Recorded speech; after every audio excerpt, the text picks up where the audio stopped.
नमस्कार, स्वागत है आपका टीवी1 भारतवर्ष में। हम हैं जितेंद्र और आज हम उपस्थित हैं रायपुर करचुलियान महसुआ में, जहां की एक खबर हमने महिला थाने से दिखाई थी।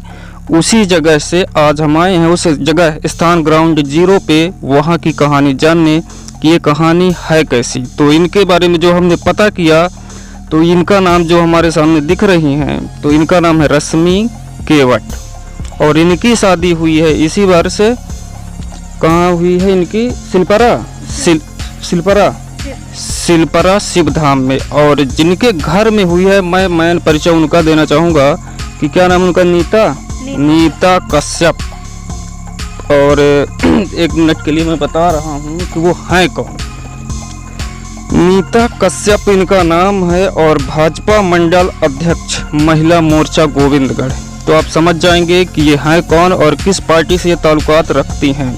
और जो जानकारी हमें और मिली है तो ये वार्ड क्रमांक 9 जिला पंचायत से भारतीय जनता पार्टी की समर्थित प्रत्याशी भी थी, लेकिन चुनाव तो वो हार गई, लेकिन पार्टी ने टिकट उन्हें दिया था। अब देखिए इनकी शादी होती है उनके बेटे से। और सबसे महत्वपूर्ण बात यह है कि मैं इनका परिचय पहले बता दूं कि ये जब 8 महीने की थी तब इनके पिताजी का देहांत हो चुका था। उसके बाद से उनकी ये माता है, क्या नाम है? माया देवी। इनके ऊपर सारी जिम्मेदारी आ गई थी कि इसको पाले पोसे बड़ा करें। और जब ये बड़ा करी किसी तरह से, अब आप समझ सकेंगे कि किस स्थिति से इन्होंने किया होगा। तो एक जिम्मेदारी जब लड़की शादी की उम्र की हो जाती है तो एक जिम्मेदारी माँ के ऊपर आ जाती है। तो उस जिम्मेदारी को किसी तरह से, अब आप ये आज के समय में शादी में कितना खर्च लगता है आप खुद समझ सकते हैं, फिर भी किसी तरह से इंतजाम करके इन्होंने की शादी वहाँ। फिर होता क्या है उनके साथ, इनके साथ कि इनको जाना पड़ता है महिला थाने एसपी ऑफिस, कई जगह। आखिर क्यों जाना पड़ा ये अब हम इनसे पूछेंगे और बताएंगे। क्या नाम है? मेरा नाम रश्मि केवट। रश्मि केवट। कब शादी हुई थी? 12 जून को। 12 जून को इसी वर्ष 2020 में। फिर 22 में फिर क्या हुआ आपके साथ? हमारे ससुराल वाले दहेज के लिए प्रताड़ित करते थे। वहाँ दहेज की डिमांड करते थे कि तुम क्या लेके आई हो, ऐसे इतने बड़े घर में आई हो। कुछ दिन बाद मुझे 1 महीने बाद प्रताड़ित करने लगे थे। तो सुनिए शिवराज सिंह चौहान जी, आप लगातार दहेज प्रथा के खिलाफ आवाज उठाते हैं और दहेज प्रथा रोकने की बात करते हैं, लेकिन जब आपकी ही पार्टी का नेता और कार्यकर्ता दहेज के लिए अपनी ही बहू के साथ इस तरह का व्यवहार करते हैं तो आपको कैसा महसूस होगा? इनका घर आप दिखा दीजिए कि क्या है दहेज देने के काबिल। अगर इतना ही पैसा होता तो क्या ऐसा मकान होता इनका? तो जब आपकी पार्टी का ही कार्यकर्ता और नेता दहेज के लिए कदम आगे बढ़ा रहे हैं तो वो क्या रोकेंगे? जिनके कंधों में अपनी जिम्मेदारी दी है महिला सुरक्षा की, वो किस तरह से कर रहे हैं और हम जानेंगे और लगातार आपको बताते रहेंगे। फिर क्या हुआ? फिर मुझे वहीं घर में प्रताड़ित करते थे, मारपीट करते थे। मारपीट कौन कौन करता था? मेरे देवर देवाशीष कश्यप करते थे, मेरी सास करवाती थी और मेरे ससुर भी करते थे साथ में प्रताड़ित। ससुर भी मारते थे। तो सोचिए कि हर एक पिता के लिए वो बेटी हो या बहू, वो बेटी समान होती है। लेकिन क्या नाम क्या है उनका? एस कश्यप जी, आपसे मैं ये जानना चाहूँगा कि क्या कभी आपने अपनी बेटी के ऊपर हाथ चलाया होगा? सोचिए कि अगर चलाए होते तो क्या इनका ऊपर हाथ चलाने का आपका अधिकार है? फिर और क्या हुआ लगातार आज हम आपको दिखाएंगे। फिर क्या हुआ? फिर रात भर कमरे के अंदर बंद किए रहते थे, बिना खाना दिए हुए, बिना भूखे प्यासे पड़े रहते थे। कुछ बोल भी नहीं सकती थी मैं। एक देवाशीष कश्यप की उसमें डर के मारा कि अगर मैं कुछ बोलती हूँ तो ये मुझे जिंदा मार डालें। देवाशीष कश्यप कौन है? मेरे देवर हैं जो मुझे बहुत मारते थे। मैं कोई एक सामान तक छू नहीं पाती थी वहाँ के। जब से आ गए थे तो मुझे बहुत प्रताड़ित करते थे। तो इसके बाद जब ये सब सारी घटना हुई तो सबसे पहले आपने जानकारी किसे दी? मैंने दी एसपी सर को। एसपी सर को। तो एसपी सर ने फिर क्या किया आपके साथ?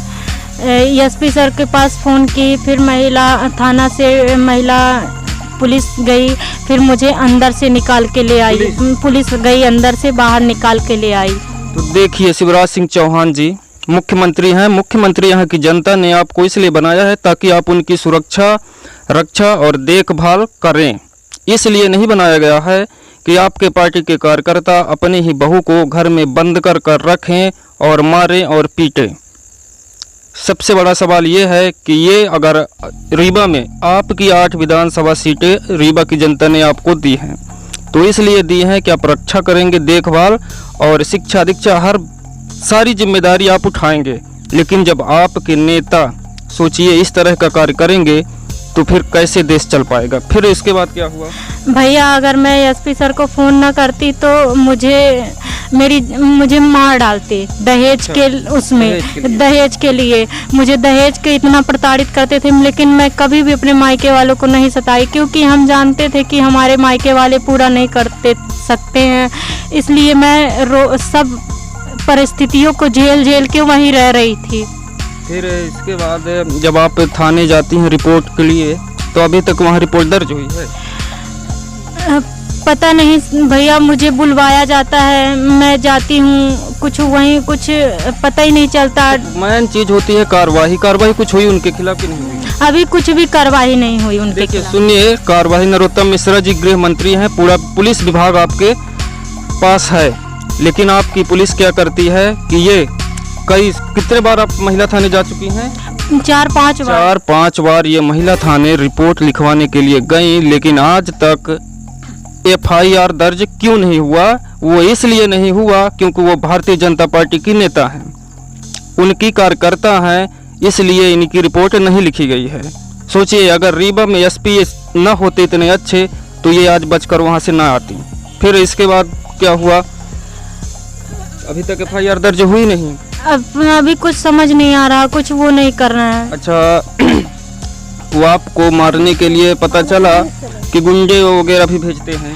जी भैया, ये रात को गुंडे वगैरह आते हैं 7-8 बजे, कहीं गाड़ियाँ से आते हैं, कहीं कुछ बोलेंगे और भाग देते हैं। फिर जैसे ही हम लोग बोलते हैं कि आधार कार्ड दिखाओ, कुछ भी करो, तो ये भी जिम्मेदारी मैं आपसे बताना चाहूँगी कि हम लोगों की जान की खतरा है, अभी भी है। हम लोग सुरक्षित नहीं रह पाते हैं क्योंकि आते हैं, वो कुछ भी कर सकती हैं। मेरे देवर देवाशीष कश्यप, उनके पास बहुत सारे गुंडे हैं और बहुत।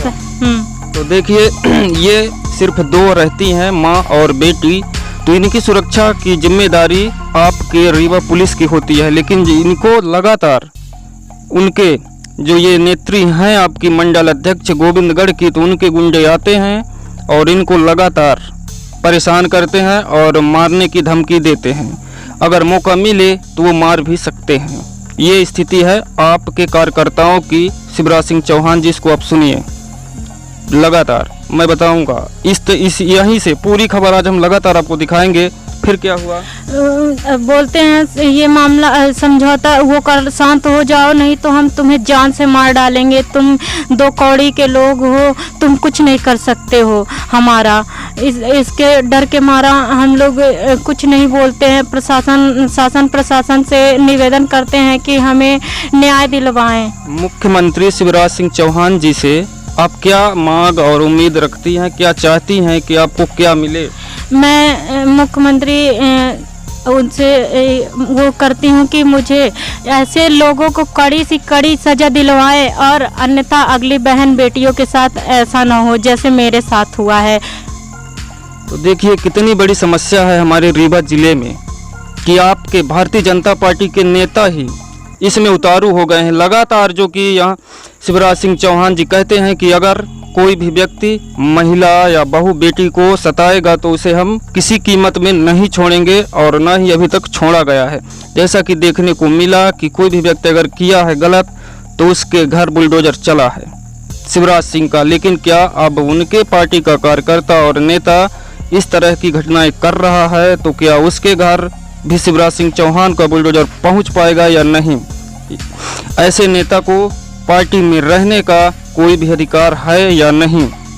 इसकी शिकायत लगातार हम और इसकी आवाज़ जब तक न्याय इनको नहीं मिलेगा तब तक हम लगातार इनकी आवाज़ उठाते रहेंगे। इसके लिए चाहे हमें जेल जाना पड़े या हो जाए फांसी। इसी तरह से देश दुनिया से जुड़ी हुई हर छोटी बड़ी खबर को देखने के लिए देखते रहिए आप TV1 भारतवर्ष। कट दी।